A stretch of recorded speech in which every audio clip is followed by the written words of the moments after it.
Welcome, nation, to my humble abode. This is Gareth and Mark, I should say, and I'm joined on my sofa with Fat Craig. Hello. Say hi to all your fans. Hi everyone. We are going to do a very exciting battle report.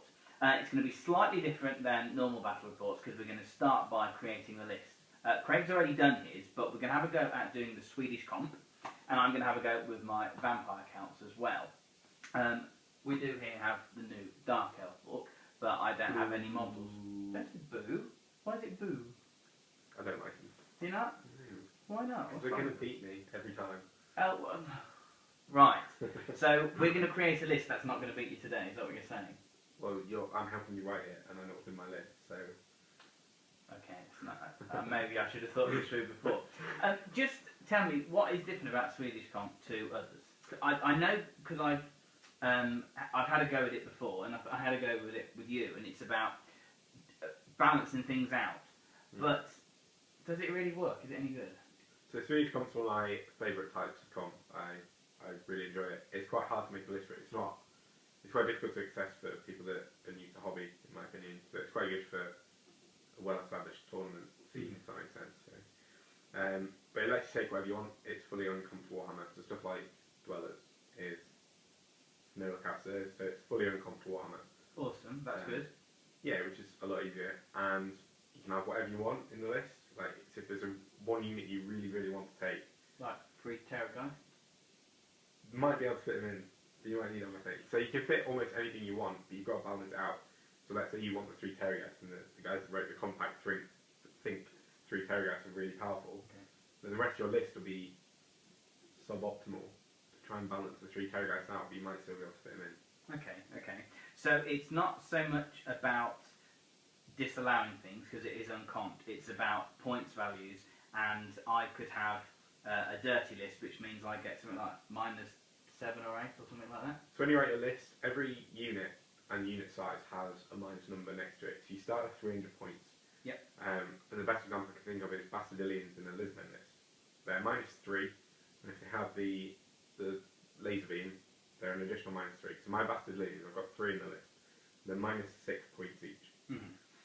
And then once you've worked out your score for your full list, there's stuff like some of the really powerful things. So for example, Teto Echo in the Lisbon list is -40 and an additional -1 for each other spell in your army. Wow. So if you have a Slan with Teto, he's -44. Slans are about -60. So you're already looking at -100 for 2 characters. Whew, that is a lot, isn't it? So you get your score, and you're aiming for somewhere between 140 or more, and 75 is the minimum you can go to for tournaments, but each tournament can change boundaries. You then divide by 10, so let's say you got 90. Yep. Divide by 10, your comp score will be 9. 9. You go to your game, and everyone has a comp score. Yep. So let's say you're playing Tom Maudsley, because he's a fluff gamer. He's brought a 14 list. He's brought the fluffiest list. So I points up on him already. So you're a 9, because you've got quite a hard list. So the lower you are, the harder your list is. So you've got a rock hard list, you should win. Tom's on a 14, so there's 5 points difference between you. Yep. So at the end of the game, you add on the comp score difference, so 5 times 100 victory points. Okay. So Tom would get an additional 500 victory points at the end of the game. Oh, okay. So you have to smash him. Right, okay. I think I can do that. I'm not very good at the 20-0 system, so let's see if I'm any good at this system. Right, well, let's do this. Let's create this list, and it's got to be good for me as well. It's not just let Fat Craig look good on the camera. I thought that was the plan. That's why I came round. No, that isn't the plan. So we are going to create our list now, and then you can join us at the game board to find out exactly what's in the list. So see you in a minute. Welcome back, gang. So we are here at the board edge. Are you ready for this? Just about. Are you going to get smashed up by a complete idiot? Yeah, and then we're going to have a game of Warhammer. Matron.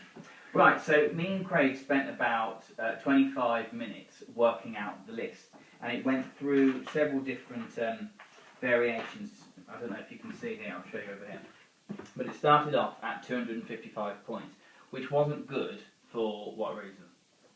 Excuse me. So when you write the list, as you might be able to see in Gareth's thing, you have points values for every unit and some magic items. And so your list needs to be somewhere between, you start at 300, and your list needs to be between 140 and 80 points. So once you take 257 something. 255. 255 away from the 300. Obviously, it's only 45. So Yeah. Gareth's list was 4 and far too cheesy, far too hard for Swedish Comp. So No. But then we jiggered a few things about, removed a couple of characters, because if you had 35 crypt ghouls, it was a different point value to 34. So we changed a few things around like that. We took a Terrorgeist out basically. So Sad days. there's a couple of ways around Swedish list. One of the ways is to start with a list you've already got, which is what we did with Gareth. We started with his triple Terrorgeist list that he already had, and went sort of backwards from there. Or the way that I wrote my Elizabeth was I started, looked at what was good point values, and I'd go through and say, well, if I added this, say, 6th unit of skirmishers in, which is quite heavily in Swedish, then I'd lose a lot of points. Yeah. So you either build from the bottom of the Swedish list, or you can build from the top, as it were. So there's the two ways building. But I quite like the start of the list and work backwards. Yeah. Approach. And it kind of worked for me because I knew my boundaries, which is what I always think is a little bit hard when you're creating a list. But anyway, we got down different variations. We got down to 217, which was 8, wasn't it? It's an 8.3. 8.3. Amazing. Mine's a 10.5, so I've got the fluffier list. Right, so let's just tell the viewers exactly what I've got in my list. I've got 2 Terrorgeist this time. The casualty was my other Terrorgeist, which my Shkruguli King is now not on. So he's going to be on foot. But I ended up having 34 Crypt Ghouls, which is just here. I've got 2 sets of 5 Direwolves, a unit of 40 zombies, a unit of 24 zombies, Spirit Host, 6 Crypt Ghouls. There are some proxies in there, including this lovely little stand. We don't care. And then character-wise, I've got a level 2 Necromancer, another level 2 Necromancer, 1 on Death, 1 on Vampires. I've got a Banshee, I've got my Shkruguli King, and I've got my other Vampire, which is also on Vampires. And that's pretty much it with my list. I mean, what do you think to it? I think it's a pretty good list. Swedish Comp, you see some bizarre lists come out, so it's a good chance to try really different things out, but you can still get quite a good list out of it. So 2 Terrorgeists is still quite good. You've got 4 screams across the list. Yep, because obviously his sword. We've got the magic sword, the screaming, and the vampire power +1 wound on the Strigoi Ghoul King. He could do some damage. We've also got the Aura of Dark Majesty on him, which if he's within 6 inches, their leadership is reduced by 1, which is good for my screaming. So that's what I'm going to kind of think about.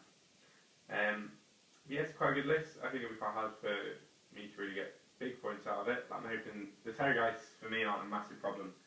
I'll go through my list in a sec. You know you're going to smash me, but I'm going to give you a bit of smack talk, because as some of our viewers have asked, and I'm going to take you down. I know you've got a purple army, but don't try and use that against me, because it might be my favourite colour. But there we are, off the board. Do you want me to go through my list? Yeah, let's find out. This is 2,400 points, isn't it? It is, yeah. Cool. So my list, I'll start from the bottom and work up, it's easier. I've got Salamander on his own. I've got 3 Pterodon Riders, they've got the Fire Leech Boa, so they've got flaming shots, 6 inch. Just to drop regen off stuff normally. I've got 2 5s of Camo Skinks. I have got 3 10s of Blowpipe Skirmishing Skinks. 2 10s of Cohorts with Musicians. One of the skirmishers has got a champion as well. 23 Saurus with full command. That's it for units. Oh no, 3 Bastardillions. You love them, don't you? I love the Bastardillions. Everyone says they're not amazing, but I really like them. So we'll see how they do this game. And then character-wise, I've got a Skink Priest level 1 on Heavens, 2 Scarvets on Cold Ones, an Old Blood on a Cold One, and a level 4 Death Slam BSB general thing. What's his leadership? 9. Yeah, I thought so. Okay, that's cool. Well, it's interesting because I've played lizards a few times, don't really like them, but there's a couple of things that I don't know. What is that unit at the back with the full command? The Saurus. Yeah. The Saurus Warrior is the staple of any good list. Really? Why do they just do not ring a bell to me at all? It's because in most lists you'll just see skinks and skinks and skinks and more skinks, and in the old book you see skink crop score. Right. With the new book, the skink crop score takes a bit of a hit. They're perhaps still better. Okay. But the Saurus they're just 2 attack, heavily armoured guys. They're just standard heavy infantry. Well, we shall see. Yeah. I reckon we roll for sides and then do a bit of deploying. What do you think? Sounds good. Yeah?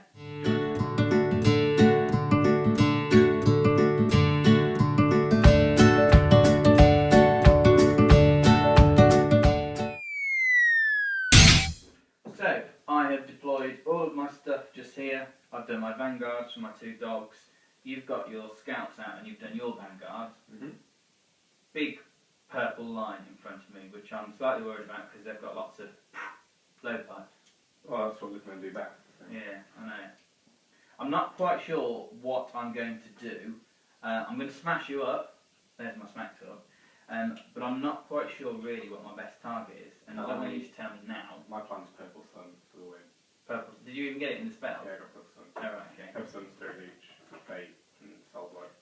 Well, I've got the signature spell 3 times with my necromancers and wizards. I've got the Gaze of Nagash, and I've got Curse of Years, which hopefully will be good on that unit, especially. And I've also got Spirit Leech on my Death one, and what was the other one? Fate. And Fate. Vagina. Vagina. I got Comet on my level 1 Scheme Priest and didn't want to swap it out. So, that's my plan. Excellent. Cool. Right, well, best of luck, mate. We'll you. shake on it. Look. Let's see what's going to Good luck. happen. We've just done our first turn. I won the roll off for that. I have lost my doggies.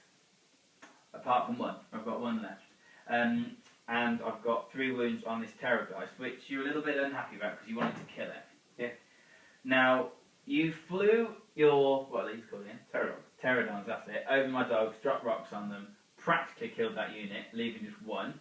Then you came around here so you could shoot at this. Now, you did everything you could with your Bastillions to shoot at both Terrorgeists, and nothing happened at all, did it? And a Spirit Leech as well, yeah. And a Spirit Leech, Yeah. and we did a roll-off for that. I was just 1 off dispelling the Spirit Leech. But talking about magic, you're not too happy because I got Curse of Years off that. You lost 6 in the first round, Yeah, rolled on 6s. My plan failed to dispel. Flan, naughty slam. And then it was on in your magic phase because you didn't dispel it, Yeah, I forgot to dispel it. which might have been my fault. No. But then you lost 5 more. 6 more. You lost 6 more then, which was on a 5. 12 gone. Which is not good. I moved everything forward. I haven't had too many casualties yet, but I need to. This is just scaring me here a little bit. But I'm unsure. I hate when I've got scouts at the back, because when I had my battle line, you know, with my cannons and stuff, it always used to go down my flank. So I kind of need to think what I'm going to do about those, or maybe not worry about them. I don't know. But how do you think that first turn went? Better for you, much better. With the Basildonians, the 2 of them they got 3 doing D6 strength 4. Could have been a lot more fun if we got 2 D6 strength 6, but... Yeah, I'm glad you didn't, really. The Fire Leech Bolus on the Pterodons could have done with Squeaking Away 3 because you passed a regen as well on your Terrorgeist. I did. So that would have been an extra wound if they'd done something. I've moved a couple of my units where they shouldn't be, but hopefully you won't spot it. We'll see. Hopefully I won't spot it. Yeah. We shall see. I'm not quite sure about that. I don't know. Right, so I reckon that we go on with turn 2 just to see what's going to go down. But I am a little bit unsure as to exactly what I'm going to do, but I just want that slam dead. My plan is still Purple Sun for the win. Okay, we haven't cast it yet. Yeah, I mean, but my plan's still the same. Oh yeah, well maybe I should have Curse of Years for the win. I think I do need to start moving some stuff forward and get it into combat though, just to kind of mess